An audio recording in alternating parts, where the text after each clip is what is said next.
Halo Sobat Dipa, pada podcast kali ini kita akan membahas tentang narcissistic personality disorder dalam lingkup berpasangan di keluarga. Iya, sekarang tuh lagi marak banyak perempuan yang kemudian mendeteksi pasangannya sebagai orang dengan NPD atau narcissistic personality disorder.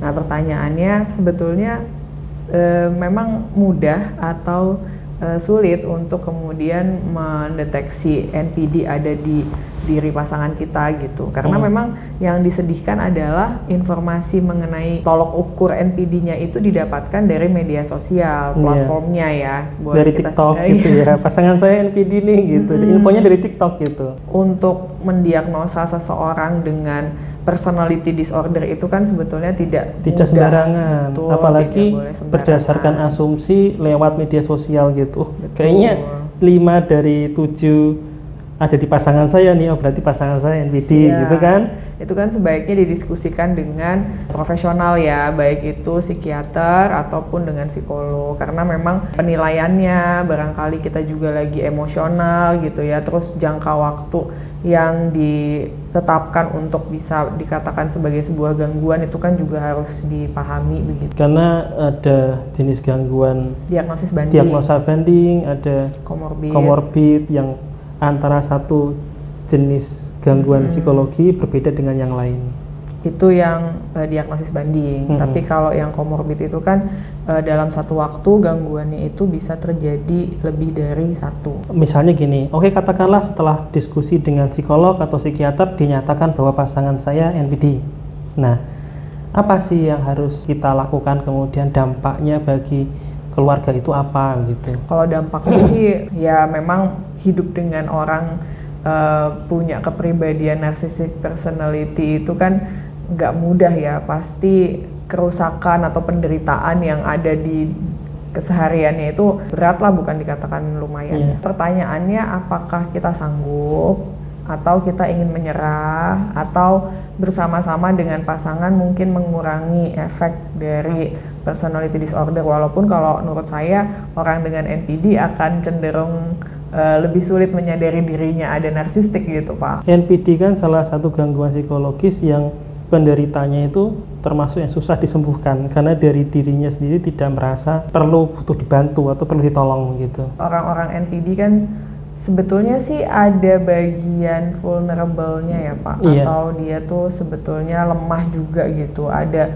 ketidakpercayaan diri mungkin yang sangat mendasar sekali begitu ya, sehingga kompensasinya adalah keinginan untuk mencintai diri sendiri dan penghargaan terhadap diri sendiri yang berlebihan gitu. Nah, ini yang kemudian akan menutupi seseorang untuk punya self awareness atau kesadaran diri gitu mengenai kondisinya dia, mengenai batasan di dalam dirinya, mengenai ya apa-apa saja yang terjadi dalam dirinya begitu. Jadi bagi pasangan itu akan menimbulkan dampak yang pertama itu adalah eksploitasi. Jadi pasangan yang di mana pasangan mengalami NPD, orang yang berdampingan dengan pasangan NPD dia merasa akan selalu mengalami eksploitasi dari pasangannya karena dia selalu mementingkan dirinya, self centernya kan kuat ya, sehingga pasangan itu harus menuruti dirinya gitu, kepentingannya dirinya sendiri gitu, sehingga pasangan yang berdampingan dengan NPD ini akan cenderung tidak ada waktu untuk diri sendiri. Iya, kelelahannya kan pasti memang kebutuhan orang yang mengalami NPD ini akan diminta untuk dipenuhi terus-menerus ya. Itu akan melahirkan kelelahan yang sangat sih memang pada pasangan. Khususnya kelelahan emosional. Kebutuhan-kebutuhannya yang seringkali juga nggak realistis gitu kan. Permintaan-permintaan yang memang ya harus terpenuhi gitu untuk menciptakan yang menurut orang dengan NPD itu benar gitu. Jadi ini yang biasanya membuat pasangan tuh jadi lelah sekali. Belum lagi penghinaan.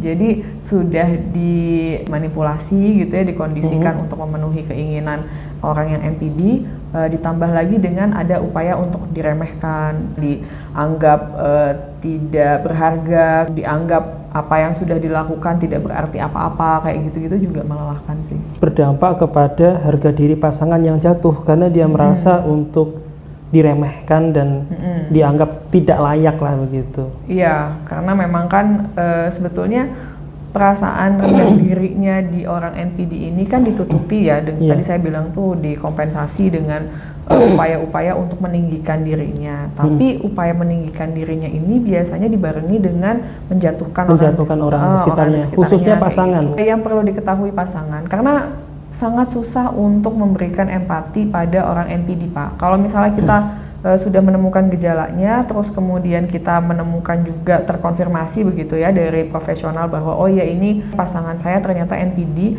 itu akan semakin susah karena penderitaan yang selama ini dialami itu kan jadi semakin tervalidasi ya Pak. Oh ya bener nih, penderitaan saya selama ini nih, rasa sakit hati yang saya alami selama ini tuh akibat dari gangguan yang dialami oleh pasangan saya gitu kan.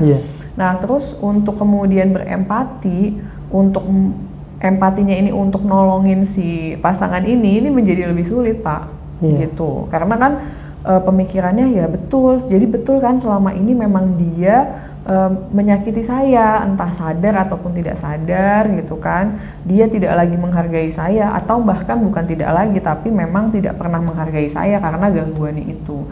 Cuma yang mesti dipahami bahwa orang NPD ini biasanya punya perasaan rendah diri juga, yang berasal dari pengalaman-pengalaman traumatis masa lalu yang membuat mereka merasa tidak aman dengan dirinya, sebetulnya begitu, sehingga dia harus menutupi dengan kebanggaan, menutupi dengan perasaan grandios, besar dan sebagainya gitu Pak. Tapi kayaknya kalau orang ini nggak berpikir mengenai orang di sekelilingnya sih Pak, dia memang self-centernya tinggi sekali ya. Jadi yang dijadikan tolok ukur itu ya kalaupun penderitaan ya penderitaan dirinya gitu loh. Jadi kalaupun misalnya dia merasa ada kekurangan dalam situasi, ya situasi yang dipikirkan adalah dari point of view-nya dia gitu. Karena tidak mencoba berempati dengan memperhatikan point of view pasangan gitu.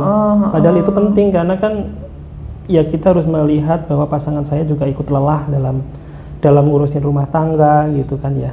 Makanya kalau misalnya memang fix NPD dengan permasalahan pernikahan yang sudah berapa tahun gitu berjalan gitu ya, pertanyaannya adalah apakah betul mau diteruskan dan sanggup, atau memang nggak diteruskan gitu. Cuma di kemarin saya baca jurnal gitu, gejala narsistik ya, bukan NPD-nya ya.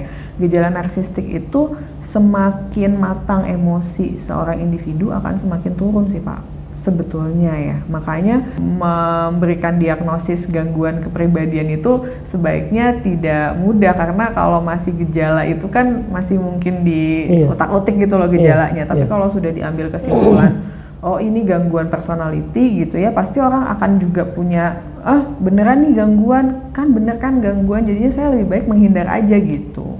Jadi muncul judgment, muncul labeling kan ya? Iya, yang semakin membuat hubungannya jadi nggak bagus, semakin nggak tertolong lagi nanti jadi, di dalam padahal tujuan dari diagnosa itu adalah membantu, misalnya kita sebagai pasangan adalah membantu pasangan kita untuk bisa nggak kita bantu untuk pulih.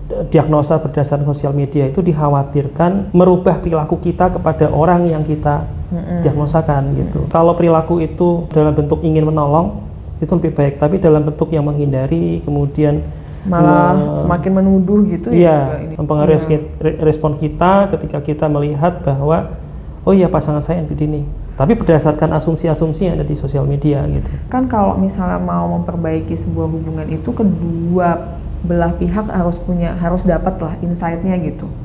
Insight bahwa ya saya masih mau ada di hubungan ini, maka kita perlu mencoba untuk memperbaikinya secara bersama-sama gitu. Jangan sampai saya mau tapi yang satunya nggak mau, atau saya mau yang satunya bilang mau tapi secara nggak sadar tetap melakukan hal yang sama seperti sebelumnya kayak gitu. Namun dalam kondisi pasangan NPD dia akan susah untuk menemukan titik insight. Ya, lebih susah dibandingkan gangguan-gangguan yang lain. Sehingga dalam rumah tangga itu mungkin perlu didiskusikan bahwa penderitaan-penderitaan setelah konflik itu ya memang harus dibutuhkan bantuan oleh profesional psikolog atau psikiater untuk mencari titik tengah gitu. Jadi memang saya pernah punya satu kali tuh klien berpasangan, bapaknya ini menurut saya bisa sampai dikatakan narcissistic personality sih. Kalau semakin diturutin, semakin grandiosnya semakin gede, semakin gitu. besar gitu. Tapi ketika si istrinya ini berani konfrontasi, untuk memberikan batasan juga, gitu ya, tidak kemudian selalu mengikuti alur yang diminta sama bapaknya.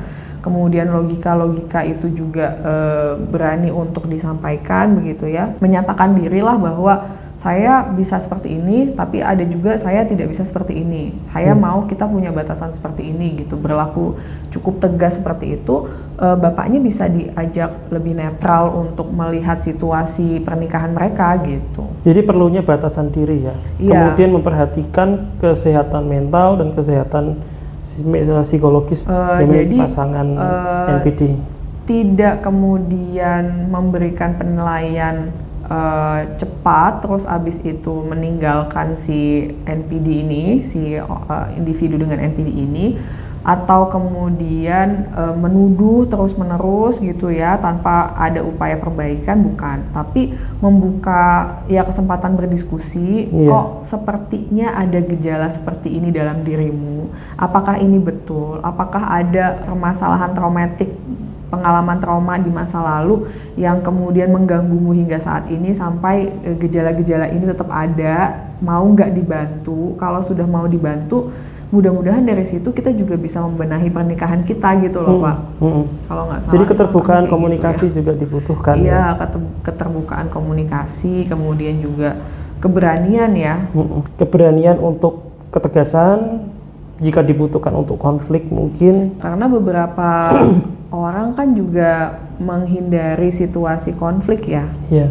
Padahal konflik dalam rumah tangga itu dibutuhkan dalam batas yang wajar. Yang penting adalah resolusi konfliknya.